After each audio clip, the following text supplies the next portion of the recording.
आदाब नाजरीन, दो रुख में आपका इस्तकबाल है। मैं हूं मुनज़्ज़ा शाह। योगी हुकूमत 2.0 यानी दूसरे टेन्योर के 100 दिन मुकम्मल हो चुके हैं और 100 दिन मुकम्मल होने पर प्रोग्राम भी किया गया। वज़ीर आला योगी आदित्यनाथ ने रिपोर्ट कार्ड भी पेश किया। इन 100 दिनों में योगी हुकूमत ने क्या कुछ कामयाबियां हासिल की, क्या कुछ काम हुए, किन कामों की बुनियाद रखी गई, इफ्तिताह किया गया, क्या कुछ शुरुआत की गई और आने वाले दिनों में मजीद क्या कुछ टारगेट रहेगा, इस पर भी रोशनी डाली गई। इस प्रोग्राम में ये दोहराया गया कि किस तरह से टारगेट्स बनाए गए हैं। 100 दिन, 6 महीने, 1 साल और इस तरह से 2 साल और 5 साल के हवाले से टारगेट्स बनाए गए हैं। और जो 10 अहम सेक्टर है, 10 अहम डिपार्टमेंट, उनको भी, उनके अफसरान को भी, कमिश्नरीज को किस तरह से टीम में लिया गया है और एक टीम वर्क के तहत यह आज़म किया गया है कि किस तरह से 1 ट्रिलियन इकोनॉमी यूपी को बनाया जाएगा, ताकि आगे चल के जो वजीर आजम नरेंद्र मोदी का टारगेट है, जो उनका विजन है मुल्क को 5 ट्रिलियन इकोनॉमी बनाने का, उसमें यूपी सरकार, यूपी की जो रियासत है वो अहम रोल निभाए। जैसा कि योगी आदित्यनाथ का कहना था कि विजन है वजीर आजम नरेंद्र मोदी का।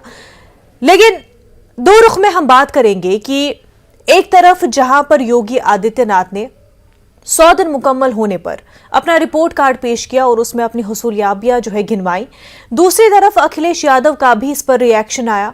उन्होंने भी बताया कि इन 100 दिनों में क्या कुछ हुआ है, क्या कुछ सरकार की जानिब से किया गया है। और जाहिर सी बात है, अखिलेश यादव खुश नजर नहीं आए योगी सरकार के कामों से और उन्होंने कहा कि सबसे बड़ी जो कामयाबी हासिल की है वो क्या है। क्या वो डिप्टी सीएम का ट्रांसफर होना है या फिर ये कि जो यूपीएसआई इम्तिहान थे उसमें जो धांधलियां हुई थी, क्या वो कामयाबी है। इस पर बात करेंगे। हमारे साथ मजीद तफसीलात के साथ इस पर चर्चा करने के लिए प्रोफेसर धर्मेंद्र यादव, सपा के स्पोक्स पर्सन, हमारे साथ जुड़ चुके हैं। खैर मकदम है सर आपका। साथ ही साथ BJP spokesperson SN Singh साहब भी हमारे साथ जुड़ चुके हैं, आपका भी खैर मकदम है न्यूज़ 18 उर्दू में। सबसे पहले तो आपसे ही जानना चाहेंगे धर्मेंद्र यादव साहब, आप बता दें कि 100 दिन मुकम्मल हो गए हैं और एक टारगेट के तहत जो टारगेट रखा था यूपी सरकार ने और अपने मेमोरेंडम भी बताया था कि 100 दिन, 6 महीने, 1 साल, 2 साल और 5 साल, तो 100 दिन मुकम्मल हो चुके हैं। जो वादे किए गए थे, आपको क्या लगता है पूरे हुए हैं? मुंजा जी, पहले तो ये बताना है कि योगी सरकार पिछले टेन्योर के 1825 दिन के बारे में कोई सवाल ना पूछे, कोई जानकारी ना पूछे, इसलिए अगले 100 दिन की बात करते हैं। अगर हम इस 100 दिन की भी बात मान लें तो योगी सरकार ने जितने टारगेट तय किए थे उसमें क्या कई लोगों ने किया, मैं बता देता हूं आपको। अगर स्वास्थ्य सेवाओं की बात करी जाए तो योगी सरकार ने जनता के लिए स्वास्थ्य सेवाओं में 100 दिन में क्या किया है, इसका पुख्ता प्रमाण इस सरकार में जो उप मुख्यमंत्री हैं ब्रजेश पाठक जी, वो खुद दे रहे हैं। उन्होंने अस्पतालों का दौरा किया और बताया कि अस्पतालों की हालत देख के मुझे खुद शर्म आती है कि जनता को कोई सुविधा नहीं मिल रही है। ये पीने के पानी की बात कर रहे थे, ये आरओ नहीं लगा हुआ था, वाटर कूलर नहीं लगा हुआ था। अगर आप दवाइयों की बात करेंगे, दवाई नदारत है। अगर आप स्ट्रेचर की बात करेंगे, स्ट्रेचर नहीं मिलेगा। एम्बुलेंस की खस्ता हालत कोई छुपा हुआ नहीं है। अब मरीज को लोग अपने कभी ठेले पे लाद के ले जा रहे हैं, कभी बुग्गी पे लाद के ले जा रहे हैं, कभी साइकिल पे लाद के ले जा रहे हैं, जिसकी जो सुविधा है। तो ये स्वास्थ्य सेवाओं को तो इनके उप मुख्यमंत्री खुद ही बता रहे हैं कि उत्तर प्रदेश की स्वास्थ्य सेवाएं किस तरह से ध्वस्त हैं। दूसरी बात उन्होंने ये और बताई कि जब वो कहीं बाहर गए हुए थे तो स्वास्थ्य विभागों में ट्रांसफर पोस्टिंग हुई है, बिना मंत्री की जानकारी के ट्रांसफर पोस्टिंग हो गई। अब ये समझ लीजिए कि कैसे सामंजस्य बैठ रहा है कि एक मंत्रालय के मंत्री को पता ही नहीं है कि उनका कौन सा अधिकारी कहां चला गया। वो सरकार से सवाल पूछ रहे हैं कि क्या जिसका स्थानांतरण हुआ है, ट्रांसफर हुआ है, वो सही है या गलत है। मतलब उनको खुद ही नहीं पता है, विभाग की बात नहीं पती है। तो आप ये समझिए कि अगर 2 विभागों के सामंजस्य इस तरह से हो तो काम किस तरह से होगा, अंधे नगरी चौपट राजा की तरह होगा। ये तो स्वास्थ्य सेवाओं की बात हो गई। दूसरी बात जो रोजगार की है, रोजगार में अधीनस्थ सेवा चयन बोर्ड में इन्होंने कहा था कि हम 9,403 पद भरेंगे। आज तक इन्होंने 900 पद भरने की प्रक्रिया शुरू करी है। तो अगर हम इसको परसेंटेज में देखें तो योगी सरकार ने अपने दूसरे कार्यकाल में 10% का टारगेट शुरू किया, अभी किया नहीं है। ये उसके अलावा जो भर्ती पिछली वाली एसआई भर्ती की बात करें, एसआई भर्ती हाई कोर्ट में चैलेंज की गई है, अभी उसकी भर्ती कोई हो नहीं आ रही है। और इतना धांधली हुआ है उसमें कि जो लड़के जेल, कुछ लोग जेल में हैं, मतलब इनकी पुलिस ने पकड़ के जेल में डाला अभ्यर्थियों को और उनका चयन हो गया है। तो ये भर्ती पूरी तरह से फर्जी भर्ती हुई है। बिल्कुल यादव साहब, यूपीएसआई भर्ती के हवाले से जो हम बात करेंगे, लेकिन आपने बात की कि अनएम्प्लॉयमेंट और भर्तियां नहीं हुई है। वहीं योगी आदित्यनाथ ने इसका हवाला दिया और उन्होंने अपने खिताब में कहा कि किस तरह से अनएम्प्लॉयमेंट रेट जो है उत्तर प्रदेश में वो 2.9 या 2.8% तक पहुंच गई है। क्या ये कामयाबी नहीं है योगी हुकूमत की? नाथ अगर कुछ समझते तो अनएम्प्लॉयमेंट को देखते, उत्तर प्रदेश में अनएम्प्लॉयमेंट सबसे उच्च स्तर पर है आज की डेट में। अगर पकौड़ा तलने को एम्प्लॉयमेंट बता रहे हैं, फर्जी इन्वेस्टमेंट समिति को एम्प्लॉयमेंट बता रहे हैं, तो ये एम्प्लॉयमेंट कहां से आ रहा है मुझे नहीं पता, कहां से इनका डेटा आ रहा है। हम अगर डेटा IMI की रिपोर्ट की बात करें, CMI की रिपोर्ट बताती है कि जो उत्तर प्रदेश में बेरोजगारी दर सबसे उच्चतम स्तर पर है। ये CMI की रिपोर्ट ही बताती है, 4.9 बताती है। सर लेकिन अभी रिसेंट जो रिपोर्ट आई है उसके सर्वे के हिसाब से ये बताया गया है कि 2.9% पहुंच गई है unemployment rate. Sir Uttar Pradesh में बेरोजगारी दर सबसे ज्यादा उच्चतम स्तर पर है आज की डेट में। पिछले 14 साल का रिकॉर्ड टूट गया है। ये बात योगी आदित्यनाथ कैसे नहीं जानते हैं ये मुझे नहीं पता है, इनको कौन से अधिकारी बताते हैं। सिंह साहब आप क्या करेंगे? एक तरफ योगी आदित्यनाथ हवाला देते हैं कि अनएम्प्लॉयमेंट रेट जो है काफी कम हो गई है, 4.5% से 2.9% तक पहुंच गई है। दूसरी तरफ ऑपोजिशन और यहां तक कि अवाम में भी अगर देखा गया है, जो हमारी भी बातचीत हुई है लोगों से, हमारे रिपोर्टर्स की बात हुई है, वहां पर भी देखा गया है कि लोग कह रहे हैं कि रोजगार नहीं मिल रहा है। एक किसान जो तबका है उनका जो मेजर रोजगार का जराया होता है, वो चाहे इंस्पेक्टर भर्ती के हवाले से हो या फिर आर्मी भर्ती के हवाले से, कई भर्तियां, चाहे रेलवे की हम बात करें, रोडवेज की बात करें, बैंक की बात करें, इंश्योरेंस की बात करें, उनमें भर्तियां क्यों नहीं हो रही हैं? और इस वजह से जो यूथ है, जो युवा है यूपी का, वो बेरोजगार बैठे हुए हैं। अपने सवाल का भी और आदरणीय धर्मेंद्र जी के भी सवाल का जवाब ले लीजिए। चूंकि एक पार्टी ऐसी है जो एम और वाई फैक्टर पर कार्य करती है, निश्चित तौर पे एम और वाई के अलावा उसको दूसरा विकास कार्य नहीं दिखेगा और दिखना भी नहीं चाहिए। मैं तो कह रहा हूं कि भारतीय जनता पार्टी ने आज 100 दिन का शानदार कार्य करते हुए अपने कार्यों को जनता के बीच में आदरणीय मुख्यमंत्री योगी आदित्यनाथ जी ने रखा और बताया कि हमने किस तरह से 100 दिन में जो है आवास दिया है, विकास दिया है, सड़क और सुरक्षा देने का कार्य किया, राशन शासन और अनुशासन देने का कार्य किया। उन्होंने एक एक चीजों को सबके बीच में खोल के रख दिया और उस पे जितने पत्रकार थे उन्होंने सवाल भी किया, सबका जवाब दिया गया। मैं तो ये कहूंगा कि एक विकास के कार्य हम लोग जो किए हैं उसके नाते समाजवादी पार्टी को तकलीफ हो रही है। इन्हीं 100 दिन में जो समाजवादी पार्टी का गढ़ कहा जाता था, जहां ये प्रेम नहीं करते थे, ढोंग रचे थे, आजमगढ़ और रामपुर, उस किले को भी ढहाने का भारतीय जनता पार्टी ने कार्य किया। पहली बात। दूसरी बात तो रोजगार की बात करिए। 2017 से 22 में भी हमने रोजगार दिया, 5 लाख रोजगार दिया, प्रत्यक्ष रोजगार दिया और लगभग 20 लाख अप्रत्यक्ष रोजगार दिया। हमारे भाई ने कहा पकौड़ा तलने की बात, अरे ट्रेजरी चलान के रोजगार को ही रोजगार नहीं करते हैं। जिस मेरठ शहर में आदरणीय धर्मेंद्र जी रहते हैं, वहां 50,000 ऐसे लोग कार्य करते हैं जो दुकानों पे कार्य करते हैं। चूंकि इनकी सरकार में कर्फ्यू लग जाता था, वो कार्य नहीं कर पाते थे। उसी मेरठ से लेकर दिल्ली तक रैपिड रेल चल रही है, जिसमें 2000 प्रत्यक्ष नियुक्तियां दी जाएंगी, जो अगस्त और सितंबर से शुरू हो जाएंगी। इनके समय में कट्टा बम बनाने की फैक्ट्री अलीगढ़ और मेरठ में लगता था। हम डिफेंस कॉरिडोर बनाने का कार्य कर रहे हैं।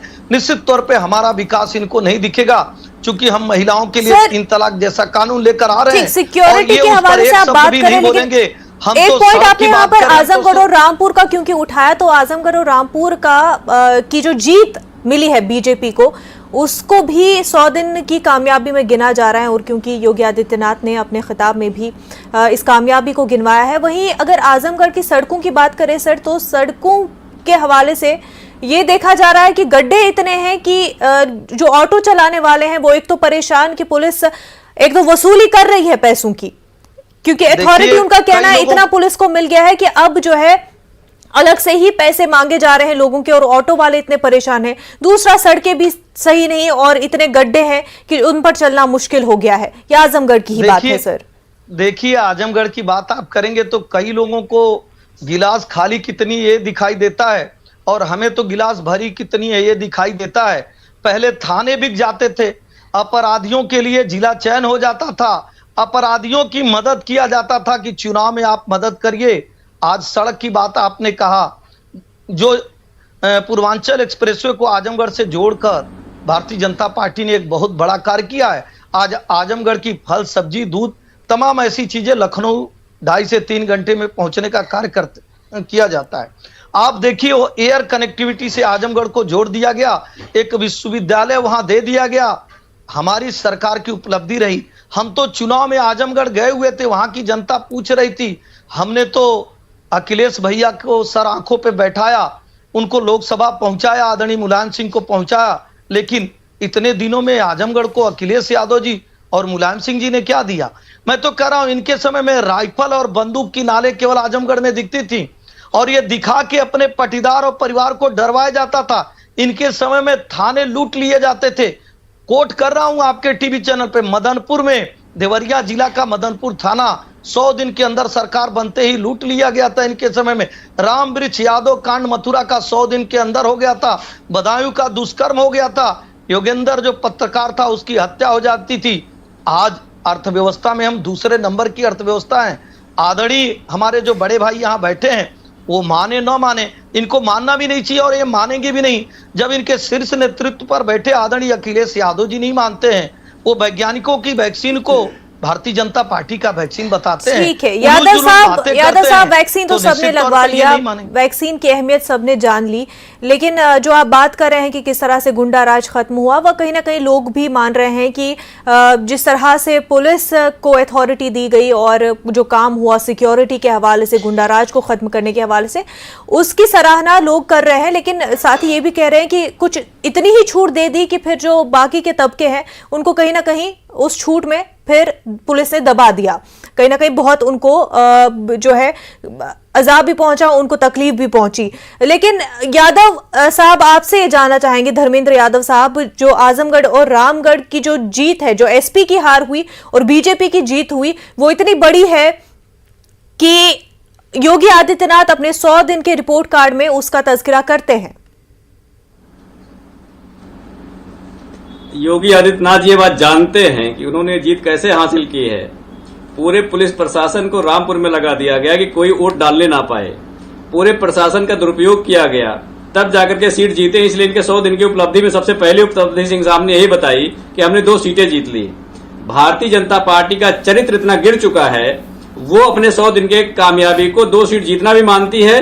और मैं तो ये भी जानता हूं कि जो उमेश की हत्या हो गई है और जो टेलर कन्हैया लाल की भी हत्या हो गई है, ये भी भारतीय जनता पार्टी की उपलब्धि है। और इनका जो आईटी सेल का हेड है, वो आतंकवादियों के साथ उसके तार जुड़े हैं, ये भी इनकी उपलब्धि हो सकती है, क्योंकि इन्होंने कभी देश को जोड़ने की बात नहीं सोची है।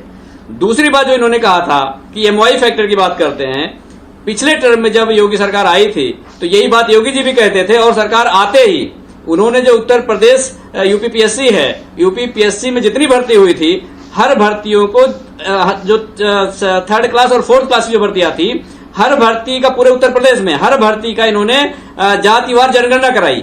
उनको ये लग रहा था कि हर भर्ती में यादव की भर्ती सबसे ज्यादा हो गई है, तो वहां उनको ये पता चला कि उत्तर प्रदेश में पिछड़ी जाति में कुर्मी जाति होती है जिसकी संख्या सबसे ज्यादा है। उसके बाद उसको ठंडे बस्ते में डाल दिया। ये इनका जातिवाद है। इनका जो अपना पीढ़ीवाद है वो राष्ट्रवाद कहते हैं ये। दूसरी बात वो जो कह रहे थे कि जातिवाद होता था, थाने बिक जाते थे, मैं आज आपको बता दूं कि भारतीय जनता पार्टी की यही सरकार है।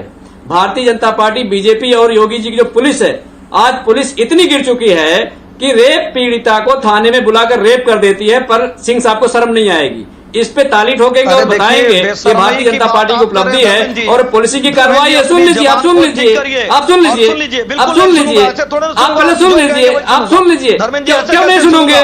क्यों नहीं सुनोगे? रेप पीड़िता का रेप हुआ कि नहीं? रेप पीड़िता के रेप हुआ कि नहीं? रेप पीड़िता का रेप कर देना, इससे ज्यादा शर्म क्या हो सकता है? मुझे बताइए ना। रेप पीड़िता का रेप पुलिस ने रेप किया, पुलिस ने रेप किया कि नहीं किया?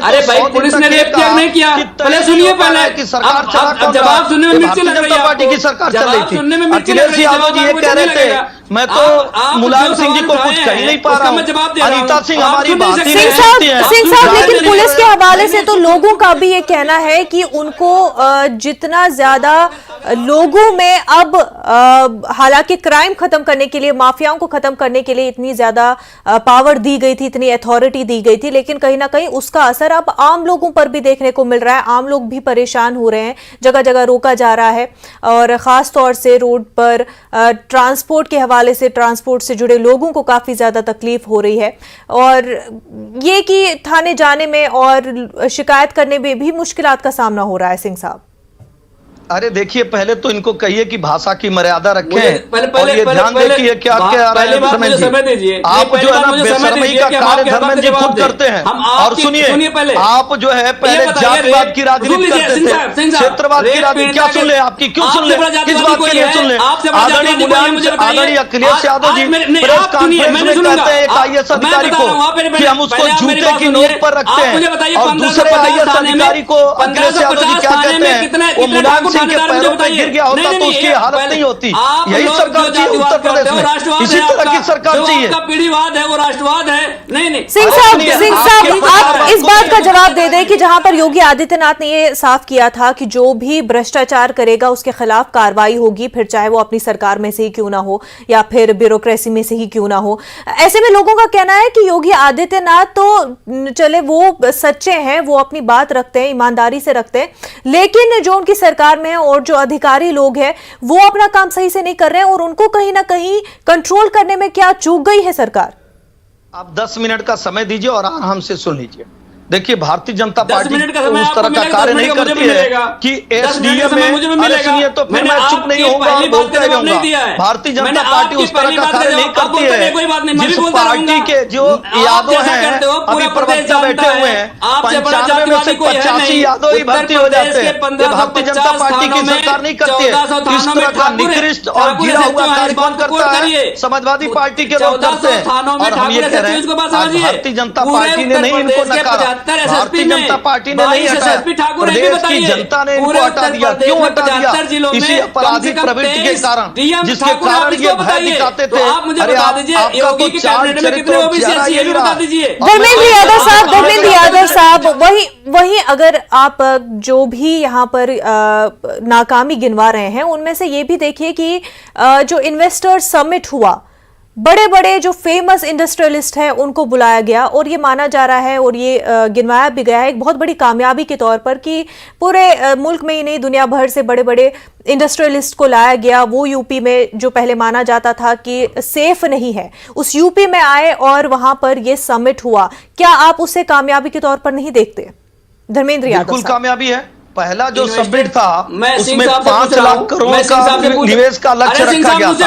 और अरे क्यों सुने, क्यों ऐसे आदमी ये सवाल धर्मेंद्र यादव से है, उसके बाद आपसे भी इसी मुतालिक क्यों सुने, समिट से मुतालिक ये जानना चाहिए। बेशर्म आदमी की बात क्यों सुने, बेशर्म आदमी की बात क्यों सुने? सिंह साहब, इस तरह के अल्फाज आप इस्तेमाल नहीं कर सकते। सिंह साहब, बिल्कुल इस तरह के अल्फाज आप हमारे गेस्ट के लिए इस्तेमाल नहीं कर सकते। सबसे पहले कौन शुरू किया? आप धर्मेंद्र यादव का जवाब सुन लीजिए, उसके बाद आपको भी मौका मिलेगा। धर्मेंद्र यादव दूसरे की बात पे क्यों बोलेंगे? आप बताइए, ऐसा आदमी, ऐसे आदमी की सरकार जिसके समय में बहन बेटियों की इज्जत लूट लिए जाते थे, जिसके समय में थाने लूट लिए जाते थे, जो अपराधियों की इसलिए मदद करता था कि चुनाव के समय में अपराधी हमारी मदद करेंगे। भारतीय जनता पार्टी से उसकी तुलना है, ऐसे लोगों की तुलना है भारतीय जनता पार्टी के, जिसकी सरकार में अखिलेश यादव जी कहते थे। चलिए सिंह साहब, आप ही की कामयाबी गिनवा रहे हैं ना, हम समिट की ही बात करें, आप ही की कामयाबी को गिनवा रहे हैं, उसी पर रिएक्शन चाह रहे हैं यादव साहब का। आप जवाब तो सुन लें। धर्मेंद्र जी बीच में क्यों बोले? धर्मेंद्र जी ने बीच में क्यों बोला? आपने क्यों नहीं रोका? उससे पहले आपने भी जवाब में इंटरफेयर किया था। बोले तो सुनना पड़ेगा। बिल्कुल आपकी बात नहीं, हम आपकी बात सुनने के लिए यहाँ बैठे हैं। सिंह साहब, उसके बाद आप भी अपनी बात रख सकते हैं, पहले इनका रिएक्शन तो सुन लें। खत्म हो गया, क्षेत्रवाद खत्म हो गया, परिवारवाद खत्म हो गया, इस समय राष्ट्रवाद और विकासवाद की सरकार चली है। अरे धर्मेंद्र जी, तो तरीका सीख लीजिए, आप भाषा की तरीका सीख लीजिए, आप भाषा की मर्यादा सीख लीजिए, आप समाजवादी पार्टी की भाषा में बोलिए, उनके बेटे को नहीं जानते हैं क्या? अरे मैं तो अभी गिनाऊंगा को नहीं जानते हैं क्या? जयशाह जी को नहीं जानते हैं क्या?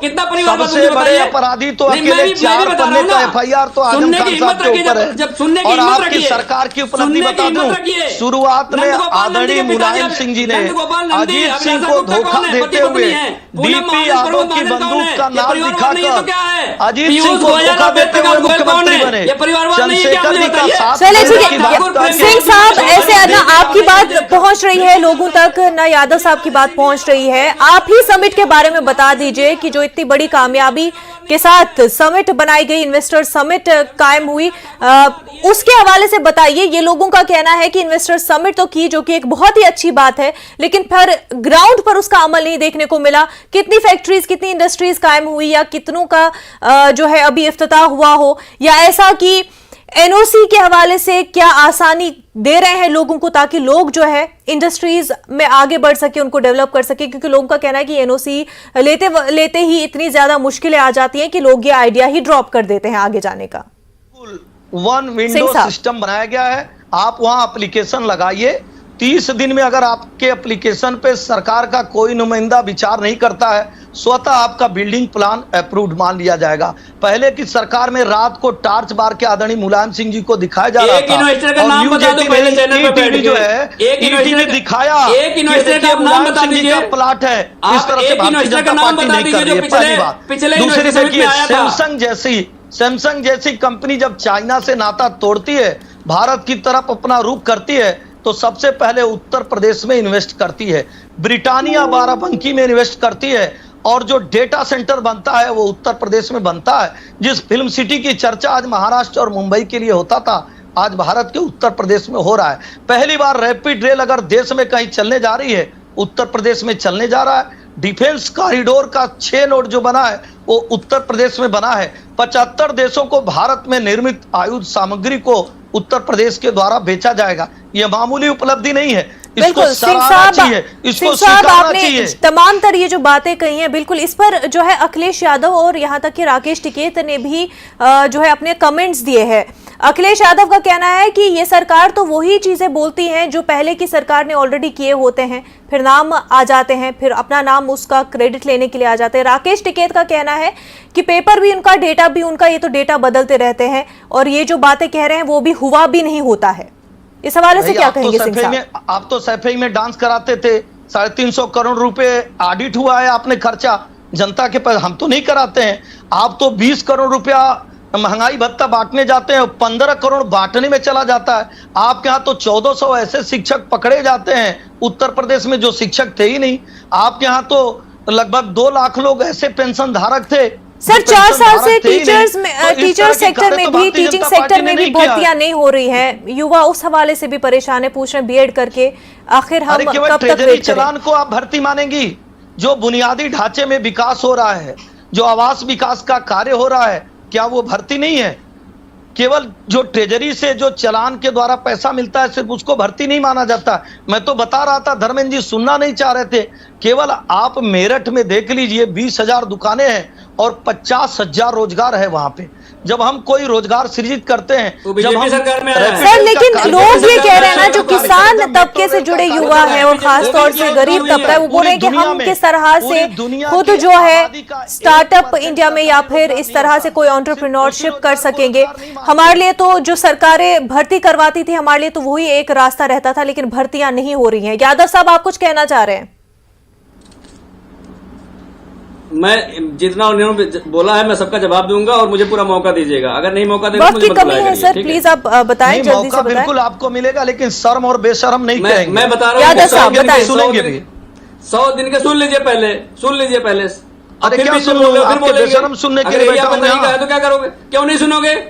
नहीं, क्यों नहीं सुनोगे? मैं आपकी सुना तो आप मेरी नहीं सुनोगे। तुम हो क्या भैया? सिंह साहब, यादव साहब को भी अपनी बात मुकम्मल करने का मौका दें। उन्होंने आपके जवाब में इंटरप्ट नहीं किया, वक्त की कमी है। यादव साहब, कुछ भी कह देना, ये क्या तरीका है? पूरे यादव साहब सुन कहें। लीजिए, देश के उत्तर प्रदेश के चुने हुए उत्तर मुख्यमंत्री को प्रदेश में चैनल पर बैठ के एक दिन मेडिकल कॉलेज बेवकूफ बना कह था, रहे थे। वो भी मैं अटल सुनने के लिए बिहारी बैठा हूं। वाजपेयी जी के नाम से बना था, अटल बिहारी वाजपेयी जी के नाम पे बना था, और उसकी बिल्डिंग आज तक अरे नहीं बन आपसे पाई। पूछा तो समाजवादी गया, के द्वारा बनाई आपसे गई जो पूछा तो लोहिया गया, संस्थान 20 है, करोड़ रुपए उसके 90 बांटने तक जाते चल रहा है। हैं, अब सुन लो पहले 15 आप। करोड़ बांटने में अब कैसे सुन लग लो जाता पहले है? आप, जवाब अब दे सुनोगे दीजिए। नहीं, अब सुनोगे नहीं, बस हो गया, बस हो गया, इतने में काम हो गया। इंस्टीट्यूट अरे ऑफ कितने में डिजाइन कैसे काम हो जाएगा? इनॉग्रेशन करना था 100 दिन में, वो हो पाया कि नहीं हो पाया? नहीं हो पाया कि नहीं हो पाया, ये मुझे बता अरे दीजिए। अभी तो 5 नई साल MSME बाकी, नीति हम बनाने तो की जो बात आप किए करते उसको थे, स्वीकारिए बात कर ना। पाए, नहीं कर पाए, बनाए हमने नहीं बनाए, जो कार्य तो जनता किया को हालांकि एक बता तरफ दीजिए, स्वीकार जनता को बता योगी दीजिए। सरकार का ये कितने कहना है भारत कि उन्होंने बहुत सारे काम किए हैं और यूपी को तरक्की की राह पर ले जा रहे हैं। 1 ट्रिलियन का जो टारगेट है वो अचीव करने के लिए आगे बढ़ रही है योगी टीम, ऐसा योगी आदित्यनाथ ने अपने खिताब में कहा। 100 दिन मुकम्मल होने के प्रोग्राम में कहा। लेकिन वहीं अखिलेश यादव ने यह भी कहा कि ये तो वही प्रोग्राम, यही वही हसूलियाबियां गिनवा रहे हैं जो पहले की सरकार ने किए हैं, और साथ ही साथ कोई भर्तियां नहीं हो रही हैं। और यूपीएसआई स्कैम के हवाले से भी उन्होंने कहा कि धांधलियां हो रही हैं, लेकिन उस पर कोई बात नहीं होगी। धर्मेंद्र यादव साहब, एसएन सिंह साहब, आप दोनों का बेहद शुक्रिया हमारे साथ बात करने के लिए। आदाब।